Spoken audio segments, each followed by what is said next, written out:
everybody. Raul here for Bass Musician Magazine, and today we have the great honor and pleasure of chatting with the bassist for God is an Astronaut, Neils Kinsella. Hey! How's everyone? How's everyone going? Hope everything's good. Everything's great. Niels is coming to us from backstage, so we're taking advantage of this key moment to be able to chat with him, and there's lots of stuff to talk about. But Niels, as always, going back to the beginning, how did you get started in music and particularly on bass? So this is an interesting one. My dad was actually a bass player. He played in psychedelic bands in the 60s in Ireland. Then after that, he went into the show band era. A lot of the musicians couldn't get work, so they went into the show band, which was country and western. And that's kind of where he made a lot of money. There was always music in the house, and there was always a bass guitar, and there was always a guitar in the house. I think it was around 1985 where I started playing guitar, just like acoustic guitar. We had this old frameless acoustic guitar. So my dad said to me, listen, if you show me that you're serious about learning the instrument, and I'll get you a bass. So I played for around nearly 2 years. I think then it was in 1987. I think it was Christmas, and then Santa Claus brought me an Ibanez bass. It was like a short scale Ibanez. It's one of those lawsuit models. You know, the lawsuit ones they used to bring out, and they couldn't, they had to discontinue them, but it was one of them. And that's where I really started to learn how to play bass. I actually started off learning all the country and western stuff. That's where I got all the foundation stuff for all the music. And my dad would show me all, he would get me started, and then I would put on these country and western music like Buck Owens and stuff, just to get the basic, the chords and how to structure stuff. That's where it started. I think what really influenced me, what I really loved was Cliff Burton. It was pulling teeth on the bass solo on the Kill 'Em All album. When I heard that, I wanted to make noise just like that. So that was one of the other reasons I wanted to play bass. But it was always handy having my dad as a bass player. So that's kind of the natural progression towards the bass was taken from that. Got you. And did he serve as your teacher? Did you actually kind of sit down, or are you more self-taught? Yeah, he showed me initially at the start, but then eventually I wanted to learn. It was different back in the 80s, especially in Ireland. There was no computer games, there's no Netflix. So it was full force straight into music, 7 hours a day, just had to learn how to play stuff. So a lot of it, initially he would have showed me, but a lot of it was self-taught after a while. I would just go with it and try and figure out how to play things. So, and because you guys don't understand, back in Ireland in the 80s, there was 2 TV stations, 2 television channels, and that was it. So there wasn't much distraction. So music was a hobby, a release. It was something that kept you going. Well, and for those of us that grew up during those times, I think it is probably to our benefit that there was only 2 TV stations, because at a certain time you could check the channels, and if there wasn't anything good, you would go do something else. The TV stations only started at midday anyway. So there wasn't much to watch anyway. No, it was only I think in the late 80s when you got the satellite TV and all these channels came in. But yeah, there was less distractions back then. I find even with my own kids, I'm trying to teach them how to play stuff, but there's so many distractions. There's Xbox, and there's YouTube and Netflix and so much stuff available to kids these days that it's very hard to get them to focus on one thing.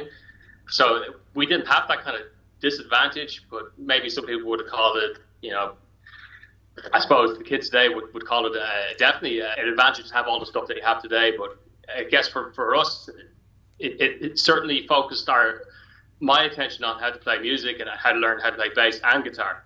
Gotcha. Yeah. And how did God is an Astronaut come about? Okay, this is interesting. So myself and my brother Thorsten, we were playing in bands during the school, even when we were in school. So we left school in about 94, I think it was, and we had this kind of rock band, and it went absolutely nowhere. Then we decided that it was time to maybe forget about rock music, and we went into kind of this electronic music like Chemical Brothers. So we bought a studio, we bought loads of electronic equipment, and we started to kind of program stuff and all that. And that kind of, we had something, but it didn't work. And then it was only in 2001, 2002 that we decided, listen, we've been doing this for years, nothing has happened.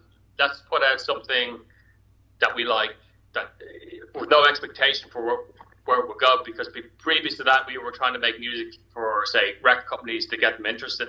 So we decided, listen, forget about them. just put out a collection of instrumental songs that we like, and that was the start of Gods and Astronaut, and that was in 2001 into 2002. And it was still actually very much electronic back then. There wasn't much live stuff. It's only later when it started to grow that we took it out live and decided, wait, we better start playing instruments again, because pushing a few buttons on stage is not really going to get many people interested. You know, you just run everything off a sequencer. So that's where the instrumentation started to come back in. And Torsten said, you better play the bass, I'll play the guitar. And that was the start of Gods and Astronaut. That was around 2003 into 2004 when we decided that we need to get live drums, guitars, and bass to make it more exciting, especially for a live, you know, when people come to watch us live, and if we're not just, you know, twiddling the EQ knobs for the night. You know? That ties in with this new studio album, The Beginning of the End. This is kind of technically the 20th anniversary album. So it is a kind of the culmination of this evolution that your band has had over the last 20 years. Yeah. So basically, like, first album, when we released it, if you listen to the first album, it was done on a Akai sampler, an XB80 Roland sequencer. There was actually very little live things that we would record on like a live sequence and loop it. But throughout the years, we readapted the songs to a live environment, and the songs kind of changed and grew. And so we wanted to capture all those changes that we made live on the records. That's what you hear. That's what you'll hear when you listen to The Beginning of the End. It's actually an evolution from where it was to where it is now, encapsulating all the live craziness and bits that we would have written during the live bits. You know, we would have added stuff on. So I think the surprising thing for us is that the songs actually still sound kind of fresh. It was very stylized into like a trip hop kind of format, but it definitely it was easy enough to readapt it to the sound that we have today. So we were quite pleased with that. And it's very interesting because it falls within kind of the rock genre. You know, again, the genres have had a big blend, so sometimes it's kind of hard to pigeonhole one's music. But everything that I listened to was entirely instrumental. We have released, I think, on the Origins album, which was 2013, there was like kind of vocodery vocals. There has been some kind of vocal stuff and some other stuff, but it was always, we would only treat the vocals as another sound palette, not as a lead singer. We never wanted to do that because we weren't really any good at it. Really. I suppose a lead singer would make it more distracting for us anyway, but, and we also want to keep it more niche, more smaller. So I guess, so when we listened back to it, we weren't going, I hate the sound of my vocals. We just wanted to make sure that we liked it. And that was the main thing. As I said, we played in rock bands in the 90s and the early 90s, and then we tried the electronic thing, which had vocals as well. But we never really liked any of it. So the main idea of Gods and Astronaut was to put out music we liked the sound of them, and that we could actually listen back to it and say, that's good. And having a vocalist or having us singing over it I don't think that would have worked that well anyway. I don't think anyone wants to hear me sing. I'm terrible. Well, and one of the interesting things is that when it comes to music, I hear the music itself. And even when there are vocalists, I tend to kind of tune out what they're even saying. And so it's been interesting that after the years, sometimes I'll go back and listen to a song and go, oh, that's what they were talking about. I was enraptured by the music that was underneath it. And I think some classic examples, like, for example, use the Beatles and Come Together. It was the musicality of what was going on there. I didn't know who JoJo was. I didn't care. The Coming Together, I wasn't sure what that was about. But the song and the musicality spoke to me at a subconscious level. And you guys are depending, I think, strongly on a subconscious kind of messaging. It's how you make people feel versus... That was the most important thing is when we write the music, we always say, people ask what it's about. It's about how we feel at that time, and we try to put our feelings into the music. So when someone listens to it, they kind of get, that's a sad song, or that's slightly angry. So we definitely want to get that to the audience. I think the best way for us to do it was to do it without vocals. I think the vocals would have distracted from that kind of feeling. And it's also had a benefit, like when we go to like countries where the English isn't the the native language, it seems to have always worked quite surprisingly well. You also get a good attendance, like places like Russia and stuff. But we won't mention politics, but we won't be going back to those places anytime soon, unfortunately. But yeah, those kind of places where English wasn't the first language, we also had good audiences and people really understood what we were trying to do. Mm-hmm. Well, and especially with rock, English was always kind of the language of rock and roll. And so I've talked to people that are heavy metal players in Brazil, and instead of them singing in Portuguese, they're singing in English because it seems to be the appropriate language. But you're right. The music is a universal language that anybody can grasp around the planet. And what I did also capture, looking at some of the videos that are going with this new release, they're black and white, but they definitely convey different feels. So there was one that was kind of grim to me and somber from Dust to Beyond. I'm kind of going, oh, this is very, very grim and deep. Whereas like Luminous Waves felt more calming and kind of reassuring to me, that I'm kind of going, okay, I feel better. Yeah. So that's the point.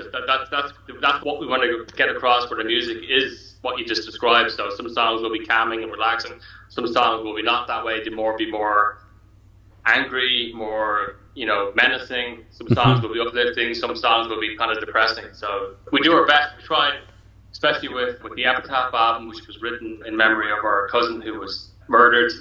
A lot of the songs were very dark and expressed the kind of horror, especially the song Epitaph. When the breakdown, before it goes in heavy, the despair we felt during that time was just unbelievable. So we had to write something to capture. If we didn't write the album, I don't think we would be here. We had to get that out, because it was such a traumatic time for the family, and it was terrible. I hear you.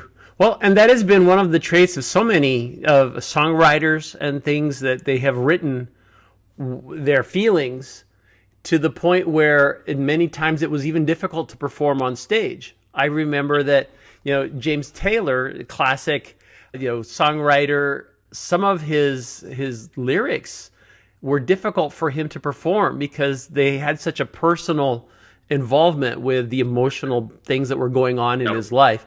Yeah, we definitely felt that during that tour, the Epitaph tour. It would be every night you would have a tear to the eye, thinking you try and blank it out, just play the song, forget about what it was about, but it would always bring it back, and it was hard. I hear you. That was a tough tour to do. Got you. So, and it would be a good time to talk a little bit about sound. How are you getting your sound? What gear are you playing on? So I've changed the gear so many times. So the first album, the beginning of the end, that was all programmed. There was actually no live bass in that whatsoever. So I think we were running off an XP80 sequencer bass. I think it was only until we got to the All Is Violent album where we started to introduce live bass, and that was at the time where I was using I think it was a 2-band Music Man, Ernie Ball bass. Yeah, I think I used that bass as well for the Far From Refuge album. I think from after that album, and also for the self-titled album, I used a 3-band Music Man Stingray. But then I think from that stage on, it was all P bass. I mainly used my dad's 66 Fender P bass for those albums, right up until the Ghostface album, which I went on to a Mustang bass. I liked the sound of the short scale bass. The P bass kind of sits lovely in the mix. It sits right beneath. While the Mustang was more in your face, it's like an upper sound to it. So I wanted that effect for the newer stuff. Pedal wise, currently I think I might send you some pictures. It's like a Dark Glass Ultra. I like that one because you could distort to certain frequencies. So everything from 0 to 250 is clean. Just the mid band is distorted, and then everything from 4K upwards is also clean. I like that idea where you can distort certain, the frequency bands. Yeah, in the studio would vary. Obviously we have the 66P bass, I have the Ampeg Heritage, Noble DI, Ready DI, whatever would work in the studio. It's not so cast in stone, where live it's more what I have on the board is like the Dark Glass, a modified Big Muff. I think I'm using what's the EQ again? Empress EQ is like the power EQ. I think it's discontinued. That's awesome on the bass. You can dial in the sound really quick on that. That's what I'm using at the moment. Yeah, it's always been a simplified setup, for live. For record, as you say, it could be just a DI, and then we would do pre-production after. But the Ghost Tapes one, though, that was mic'd up with the Ampeg Heritage. It was like I think it was a Neumann thing we put up to the speaker to get a real live sound. Previous to that, I think it was always DI'd, and then we would work on the sound after. Gotcha. And do you have a preference in strings? Yeah, so we have a sponsorship with Optima at the moment, and they're like they do these chrome strings for live. I'm actually not using them. I'm using Dario tape wounds, the black ones, just because there's less kind of rattle. I tend to hit the strings quite hard, so I don't want to sound too clicky and rattly. I have a massive amount of drive on the bass. In fact, I use the volume on the Mustang to control how much drive there is. So the clean sound will be, it's like a guitarist would do, would roll the volume on the Mustang down to get more clean sound, and then I roll it back up to get more distortion, and then I have the big muff on top. So the tape wounds tend not to rattle too much. It tends to be more tone. It tends to come out through the front of the house rather than it's clicky, flectory string noises and stuff. So trying to avoid it. I was never a fan of fret noise, really, I hear you. Well, and as we're looking ahead, we're kind of at the tail end of the pandemic, at least in this country. I know for the rest of the world, it's kind of fluctuating. In Ireland, so the restrictions were lifted in February. Recently, we went on tour to Spain and stuff, and when we got there, the people were saying that the restrictions were only lifted last week. So they still have that kind of pandemic mentality where people were terrified to go out. But it's been a crazy time. I think there was one point where I looked at tours and said, I don't think we'll ever get back out on the road, because sitting around for 2 years, while it was beneficial at the start because we took the time to go back for the Ghost Tapes album, we went back to live amps and pedals. We got rid of the Axe effects and the processors. We went back to like the real live, because that made you realize what was important about music. It was actually the performance and how you make the sounds, rather than having everything on a MIDI thing where everything would just change automatically and the sounds would change as you played the song. It's better to recreate the sound in front of someone. It's much more interesting. Yeah. And it has a real sound. So from that point of view, but then when the pandemic began to drag on, a year turned into 2 years, it was grim. Only for the government had some sort of stuff for musicians where we could apply for money. I think we were about 3 or 4 months away from calling it quits, and that would have been it, because there was no going back. Everyone would have been bankrupt at that point. Yeah. But let's hope it doesn't come back. Let's hope the world stays at peace. But the way things look, it's not too good. It's a very dark time, and I suppose the beginning of the end album kind of fits to that theme, unfortunately. Yeah. Hopefully it's not prophetic, but yeah. As far as plans for the future, do you have anything on the books?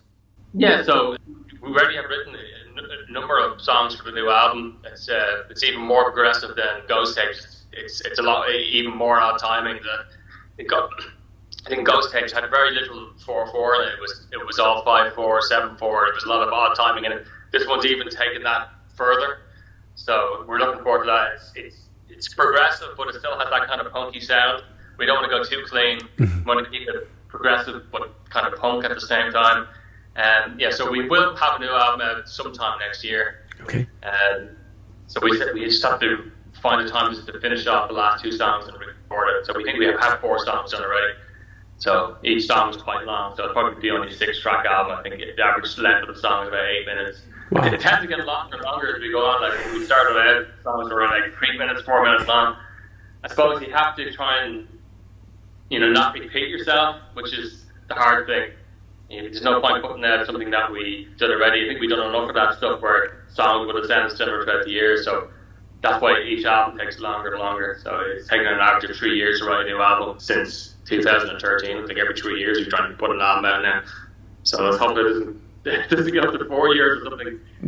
So it's certainly next year at some point, yeah. Excellent, excellent. And if people want to stay on top of where to find out what you're doing on social media, it is on Facebook. I know it's at God IAA, so the abbreviation for God is an astronaut. And with Instagram and Twitter, it's GIAA_band. It's probably best to follow us on Instagram. I'm not sure how much Facebook will be around. It's kind of, unless you pay like a whole bunch of money, your posts don't seem to go anywhere. Like we have, I don't know how many people we had at one stage. At one stage at a height, we had about 260,000 fans on it, but when you put a post out, it only reaches maybe 500 fans. So yeah. But that's the way all social media is gone. It's all how much money you can pay to promote stuff, which is another topic in itself. It's it's hard. It's been tough, but yeah, it's probably best to follow us on Instagram or Twitter. Gotcha. And probably would reach you quicker there until they change their algorithms as well, probably. Very cool. Well, Niels, we appreciate you taking time from your busy schedule, sharing a little of these moments backstage. I know it's really hot where you are, folks. I'm sweating. I can tell. I can tell. Well, Neil, you've seen him here, Neils Kinsella on Bass Musician Magazine. Thank you. Bye.